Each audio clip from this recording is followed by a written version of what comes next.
I'm with Chef Ajay Chopra, who's one of India's most renowned, innovative culinary magician. Ajay, thank you for being here with us. Thank you, Samir, for having me. Thank you. Food is so important in today's world, whether you're eating, cooking, creating meaningful relationships with people, with food. Ajay ji, you have been doing so much with food over the years. Can you tell us a little bit about, how your relationship with food has been so far, and how has the evolution taken place? Wow, what a great question to start with. Thank you, Samir. I think, whenever something like this comes about, my first memory goes to where I actually first stepped into the kitchen. And I was 9 years old, and I had no idea about what cooking is or anything like that. But just that my mom was so used to having a nice Punjabi steel ka cup or steel ka glass of chai every evening. And that evening, she was not well and she did not have that cup of tea. So I just went up to her and said, "What happened, Ma?" And she said, "I'm very unwell." So something happened to me. I went inside the kitchen. I made that glass of tea for her, and I carried that. And she had tears in her eyes. Wow. So, I reminisce that time and go back to it to kind of see, what that moment really worked out as. Because I'm sure that when I was 9 years old, I did not, process all that information. Yes, of course. But as I became a chef, I realized that food is something that directly, gets to your heart. Yes. And anything with that food, and that's why we say, "Meri dadi ka khana bada acha hai, meri nani ka khana bada acha hai." All of that happens. So my relationship with food is purely to say that if it invigorates any emotion, then you've cooked well. Okay. If it does not invigorate any emotion and it's just one more meal that you've had, then it's one more meal that you've had. Okay. So it has a lot to do with the mind. Yes. Invigorating mind, memories, relationships, than only nutritional value of the food physically. Yes, of course. But even if you look at many ad campaigns, they relate you back to a memory. Yes. They relate you back to a relationship. That Yes. this is what I had in my first date. Yes. Or this is what my mom cooked when I was this and that. So I think food always brings you back to that nostalgia. Yes. The nutritional value is obviously something that we need to talk about in a different thing. Yes. Because sometimes सफेद मक्खन का nutritional value बहुत कम होता है, but emotional value बहुत high होती है. True. Chef Ajay, today chefs go beyond the kitchen. They cross boundaries, kitchen to restaurant or hotel or home. There's a lot of culture the chefs actually evolve and evoke. They are change makers of sorts in today's day and era. Do you see beyond cooking, how do chefs advocate social or environmental issues? Do they advocate emotional issues? Do they actually do that, and how do they do that? Okay, so I think everybody sitting here is somewhere related to food and the business. So obviously, it is important for us to think a little outside the box when we come and think about chefs. Because let's say 20 years back, we were called bawarchis, and our place was only behind the ranges, and that's it. If any chef came out in the restaurant, people would look at, why is this stinky guy, with his dirty white uniform standing in front of me? What is he doing here? He doesn't belong here. But I think over a period of time, everything changed. And obviously, MasterChef changed everything for India in terms of how we perceive food, how we perceive chefs. And today, I think, most of us have stopped thinking that my place only belongs in the kitchen. And the whole diversity in the business has become so wide. Is today, if I want to enjoy the same paratha sitting in Canada, how can I make it in India with what technology? And I can send it back to Canada, or prepare something of a line in Canada which gives you the same experience that I'm sitting in an outside world, but have the same maa ka swad. So chefs are now seeing this as business. Chefs are obviously crossing boundaries in terms of, not just being in the kitchen, but also multiplying their skills and saying that, okay, food I know, business I have learned. Now the third thing I need to understand is how to make it bigger. Yes. So I've known of chefs who've done masters in business administration, and they've actually exploded the whole market of international food in terms of how India is going. So I think there's a lot happening, and I don't know if I will be able to explain everything, but there's a lot in happening. such a short time. Yeah. Yes, of course. And as you said, they're doing their business studies, they are excelling in culinary excellence in the kitchen. They are also, evolving as the digital age. It's amazing to see how chefs are, well, you could call them digital chef, digital kitchen, so much so that they produce fantastic content online from the heart, and it's evolving, and they have culinary engagement with their audience and also educating their audience. Right. So where do you see that come in the entire? There's a lot of education of ingredients, of cuisines, Yeah. of lot happening with the audiences of today, and people are loving it, chef. Right.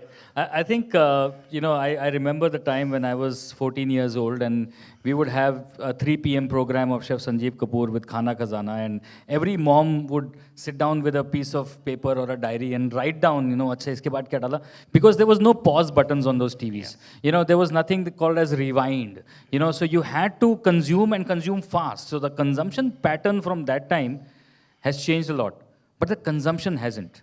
We still are looking at recipes, but in our own time, in our own ways, in our own channels, in our own, ways of what we want to do. So today, if I want to look at Indian food, I just scroll Indian food, and plethora of things comes in.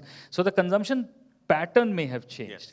But the consumption type has not changed. not changed, But at the same point of time, today, because India is now expanding in every zone of Yes, business, yes.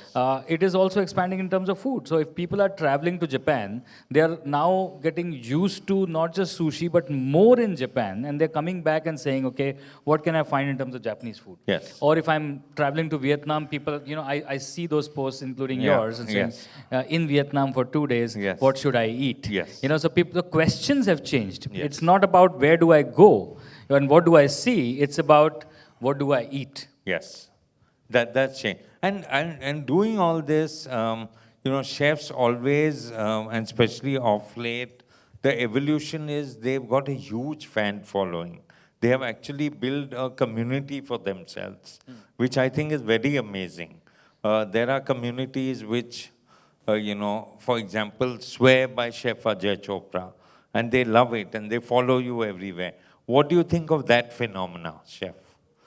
Well, I think, it is both ways. One Yes. thing about, creating those communities is that we are trying to help and serve with our knowledge and what we know in terms of food and cooking. So, for Yes. example, one community that I'm trying to build is daddies. Okay, now all the men in the room, I need your attention. Can you tell me which book is this written that men cannot cook? Nowhere. And which book is it written that only women should cook? Nowhere. Right? So I'm building a community called the Big Daddy Chef. Okay? And it started with me where I am big, I am a daddy, and I'm a chef. But I realized that not many men cook, but some men cook. And I started taking some interviews with people, and some of the men who were cooking, I asked them, what excites you to cook? He said, whenever I cook, it's so de-stressing. Do you agree? Anybody who cooks? Then some of the men said that whenever I am cooking for my family is coming together. My boys or my girls were about to go out with their friends, but suddenly they realize that dad is cooking pasta and say, oops, okay, plan changed, I'm eating at home. So families are coming together. Anybody recognizes that? Yeah? So there are two very big important things. Number 3, Valentine Day is now changing to cooking day. Okay? Yeah. Where men are cooking for their beautiful wives and staying at home. So I think that exactly translates to stronger marriages, which today is, apart from heart attacks and diabetes, I think it's a very brutal cause that India is also seeing, that marriages are breaking like this. Homes are breaking like this. It's non-cultural, but it's happening. But cooking can help you to do that. It really de-stresses. It helps your family to come together. It helps your wife to feel that my husband is not just a patriarchal, snitch, but he thinks for me. It helps so that whole community that I'm trying to drive is not for any personal gain, but it is to drive a sense that I personally believe in something. And hey, guys, will you come and join me? So that's the community that I want to build in that. But the other part of the community is that, people ask, can I get this recipe? Can I get that recipe? So for that, the YouTube channel serves, in that fashion that we try and, I have this statement which I always say that India needs to know India. Yeah. So for example, sir, where are you from? Chennai. Okay. Do you know how is Sindhi kadhi made? Right? He's Sindhi. Okay. I love Sindhi food. But the fact is that if I can make a chicken varta curry, not because I'm a chef, but because I've wanted to learn. Why is that a Chennai guy has not wanted to learn Sindhi food? So my personal agenda today is India needs to know India. We don't know our country. We just say that I'm an Indian. Very loosely we say I'm an Indian. But I don't know my country. I stand with my country in solidarity, in everything, but I don't know my country. What do people in Assam eat? No idea. What do people, in Chennai, people know that, you have idli dosa. Tell me 10 dishes from Chennai that you have apart from idli dosa. Everybody's going to be numb. So India does not know India. So that's my second thing that I'm driving, that India needs to know India. So that's another community that I'm driving. Exactly, Chef. So on Chef Ajay, on your Instagram, I've actually seen various posts where regional cuisines are promoted big time. There are ingredients which are native to India, which are lesser known that you promote. Also lost recipes or ancient recipes that you're promoting. Now you're promoting it through social media, besides advocating at forums like this or outside. Social media consumption is a lot of Gen Z, Gen Y. What is their, kind of reaction to regional cuisine, to lost ingredients? How are they actually reacting to your posts and, when you actually advocate all that? Like Karela juice to a diabetic. Exactly. I don't like it, but my doctor says keep having it. So I'm going to keep pushing it. I know they don't like it so much, but there will come a time when they start understanding. I think, the Festival of Wellbeing that we are speaking today, one of the part of the Wellbeings is the way we ate ages ago. And there was every reason for why, for example, hing in South India is always soaked. A hing dali is soaked in water in a kansa ka katori. Okay. There was a big reason why we had copper jugs where we had water. There's a big reason why we always cooked never in aluminium and always in pital, and that was a reason. So utensils, ingredients, the way we cooked, why we ate, gobi was never eaten post 15th of February. Yeah. It was never seen.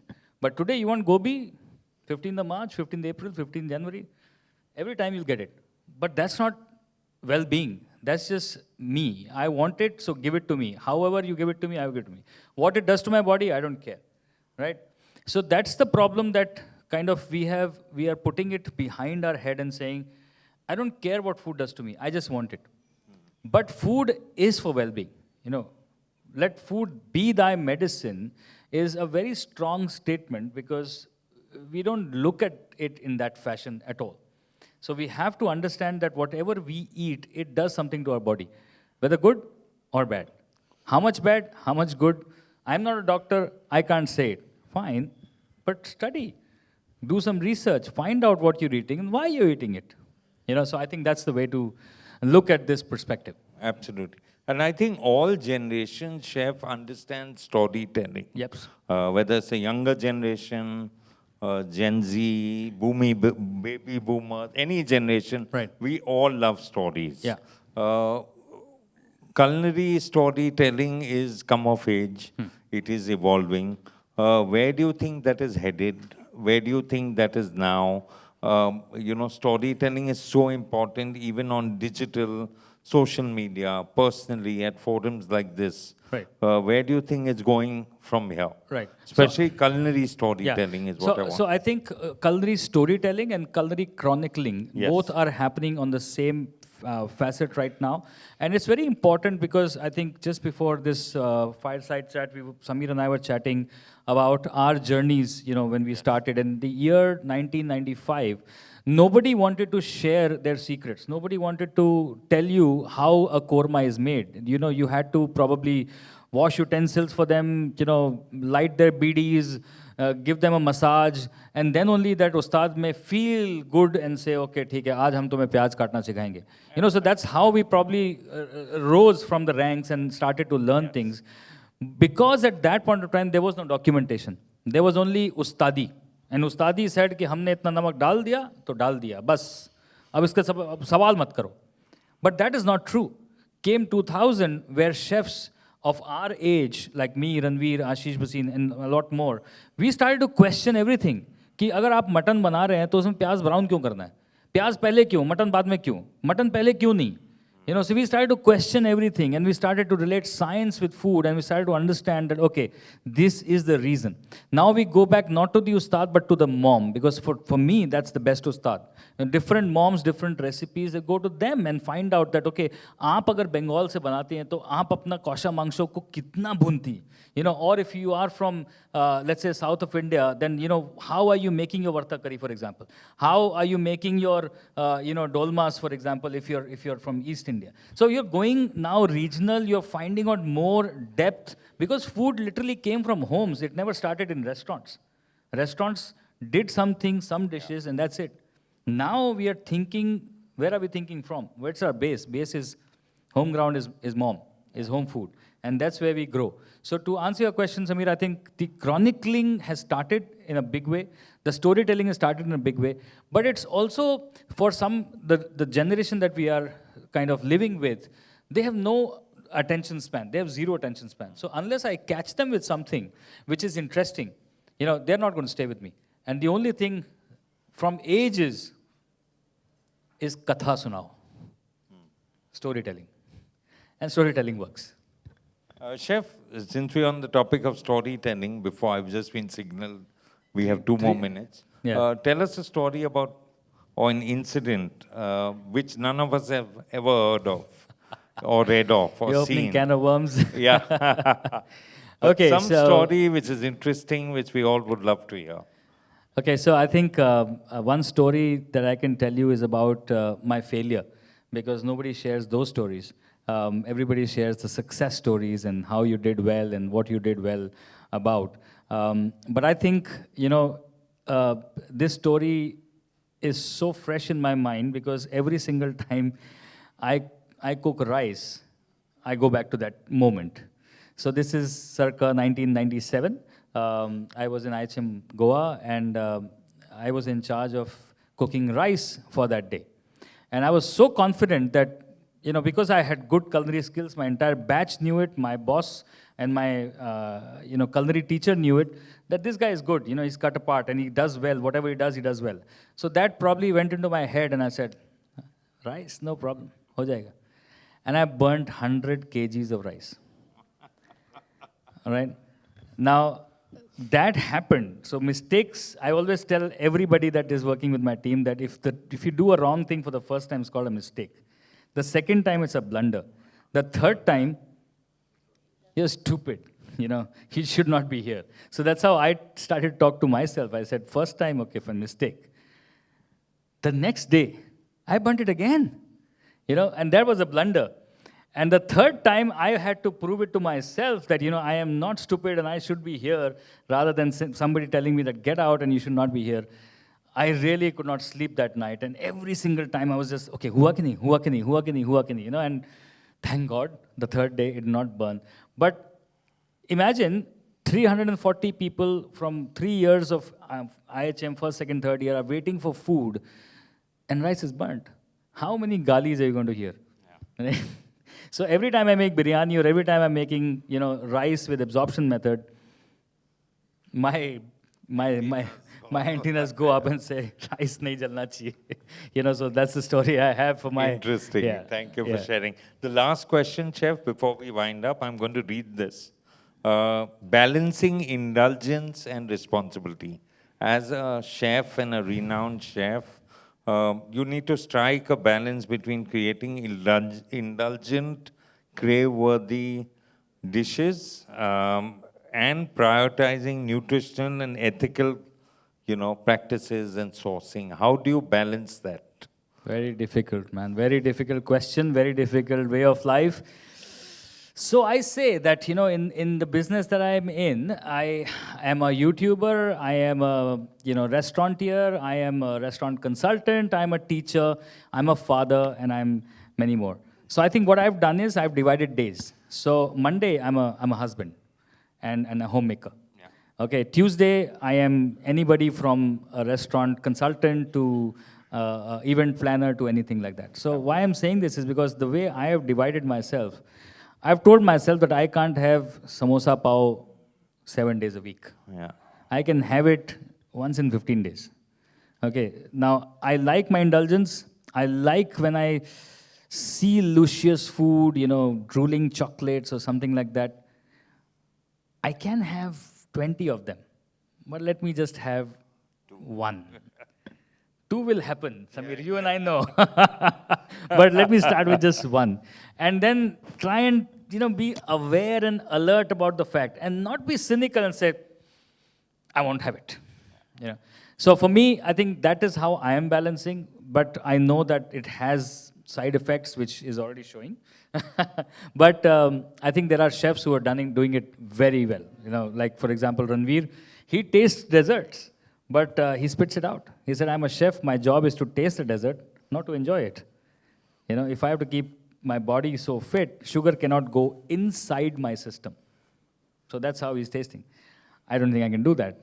Each one to his own. So I'm balancing the way I'm balancing. Yeah. He's balancing the way he's balancing. Yeah, absolutely. Thank you very much, Chef Ajay Chopra. That was insightful, interesting, and a great conversation. Thank you. Thank you so very much. Thank you, guys.